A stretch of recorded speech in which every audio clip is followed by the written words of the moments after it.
देखिए, पश्चिम बंगाल हो चाहे असम हो, यहाँ तो आपकी सरकार बन रही है, बाकी राज्यों में अभी आपको इंतजार करना होगा। लेकिन पश्चिम बंगाल के आपसे जब शहजाद में बात करूं तो आपने पश्चिम बंगाल को कैसे समझा? इतने कॉन्फिडेंस बीजेपी के नेता क्यों थे? कौन सा टर्निंग पॉइंट था जो आपको लग रहा था पश्चिम बंगाल में इस बार आपकी जीत सुनिश्चित है?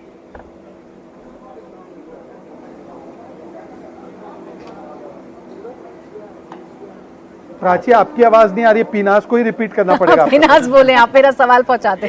ठीक है, तो स्टूडियो गेस्ट की जिम्मेदारी प्राची पर है। शहजाद से मैं बात कर लेती हूँ। वो पता नहीं है इंडिया नहीं, एक ही है। पिनाज और प्राची, कोई भी पूछे सवाल पूछा जाना चाहिए इंडिया टीवी की तरफ से। शहजाद, जरा ये बता दीजिए कि प्राची कह रही है कि टर्निंग पॉइंट अगर हम कहें, वो ऐसा कौन सा फैक्टर था जिसने आपके लिए पूरा गेम चेंज करके रख दिया?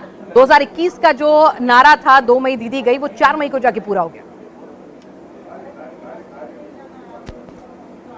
पीनाज जी, मैं ईमानदारी से कह रहा हूँ और आप मुझे अपडेट भी देना इस पे, प्राची जी भी दे सकती हैं। आरजी कर पीड़िता की माता जी, शायद मुझे लगता है अभी वो बहुत बड़े मार्जिन से लीड तो कर ही रही थी, वो जीत गई क्या? मेरे हिसाब से सेमिनल पॉइंट जो था वो आरजी कर केस था। और जिस प्रकार से पश्चिम बंगाल की सरकार का, खास करके ममता बनर्जी और टीएमसी का रवैया रहा, जिसमें उन्होंने बेटी बचाओ ने बलात्कारी बचाओ का एक प्रदर्शन किया, किस प्रकार से उनकी माताजी को अभी भी चुनाव लड़ते वक्त भी अपमानित किया गया और उससे पहले भी उनको किस प्रकार के दबाव में लाया गया। मुझे लगता है कि जो माँ माटी मानुष लेकर चली थी, वो माँ माटी मानुष को धोखा देते हुए भ्रष्टाचारी, बलात्कारी और भारी के साथ हो गई और वो टर्निंग पॉइंट था। और प्लस मैं आपको हमेशा एक बात बताता हूँ, बंगाल हमारे लिए नॉर्मल चुनाव नहीं था, बंगाल हमारे लिए सिविलाइजेशनल विक्ट्री है। बंगाल भारत को बचाने के लिए एक लड़ाई थी, बंगाल बंगाली संस्कृति को बचाने के लिए लड़ाई थी। ये बंगाली संस्कृति रहेगी या भारी, मतलब कि घुसपैठियों की संस्कृति यहाँ पे आएगी, ये लड़ाई थी बंगाल में। और मुझे लगता है कि श्यामा प्रसाद मुखर्जी जो हमारे पार्टी के संस्थापक थे, हमारे विचारधारा के संस्थापक थे, आज मुझे लगता है कि सबसे बड़ी जीत के रूप में उनके चरणों में हम लोग इसको एक प्रकार से अर्पित करेंगे। शहजाद, क्या महिला वोटर्स का साथ इस बार आपको पश्चिम बंगाल में वो दे गया जिसका इंतजार आप सालों साल से करते आ रहे थे, दशकों से करते आ रहे थे? जो सूखा था पश्चिम बंगाल में, वो आधी आबादी के साथ से आपका सपना पूरा कर गया। एक्चुअली महिला जो सपोर्ट है, ये अगर आप कोई भी इलेक्शन उठाएंगी तो मोदी मीन्स महिला का समर्थन।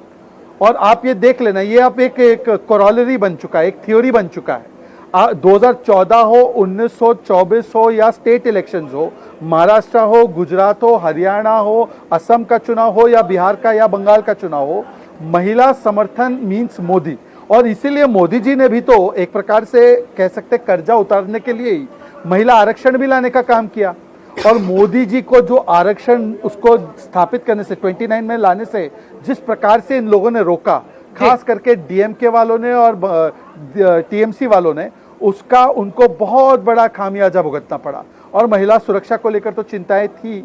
असम में भी जो महिलाओं के लिए हम लोग ने मॉडल शुरू किया है, वो उसकी जो शुरुआत है वो असम के मुख्यमंत्री हेमंत बिस्वा शर्मा ने की है। बिल्कुल, तो 1.7% महिला वोटर टर्नआउट भी ज्यादा रहा था इस बार। और अगर हम बात करें तो आप जो शहजाद सही बात कर रहे हैं कि आप बीजेपी किस तरह से महिला वोट बैंक को साधते हुए अपनी तमाम नीति, तमाम कैंपेन जो है वो अभी से नहीं, शुरुआत से ही करे। 2016 में बीजेपी के पास 10% महिला वोट बैंक था। अगर हम बात करें लोकसभा चुनाव की 2019 की, तो पश्चिम बंगाल में महिला वोट बैंक बीजेपी का बढ़कर 38% रह गया। टीएमसी के पास 43% हो गया। पहले टीएमसी के पास 50+ था, तो वो कम होना शुरू हुआ। 2021 के विधानसभा चुनाव में बीजेपी का वोट बैंक 1% घटा, 37% रहा महिला वोट बैंक, और टीएमसी का 50% ही रहा। तो महिला वोट बैंक में सेंधमारी करना ही सबसे बड़ा, एक तरह से कहें, एक तरह से टर्निंग पॉइंट है। हिंदू वोट कंसोलिडेशन प्लस महिला, इसमें डुप्लीकेसी भी होगी। तो ये 2 फैक्टर्स हैं राजकुमार जी जो बीजेपी की इस जीत की इबारत लिख रहे हैं। देखिए, 15 साल की बात कर लें बहुत ब्रीफली।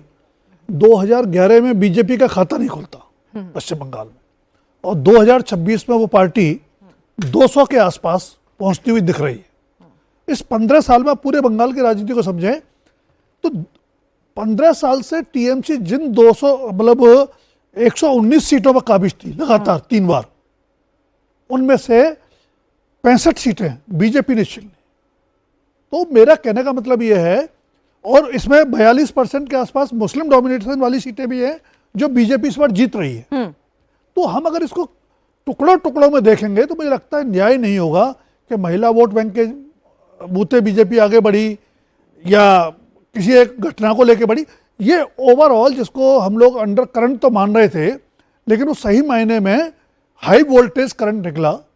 सुनामी जैसी स्थिति है जिसमें कोई वर्ग, कोई क्षेत्र ऐसा नहीं है जहां बीजेपी के पक्ष में लहर न दिखी हो हमको।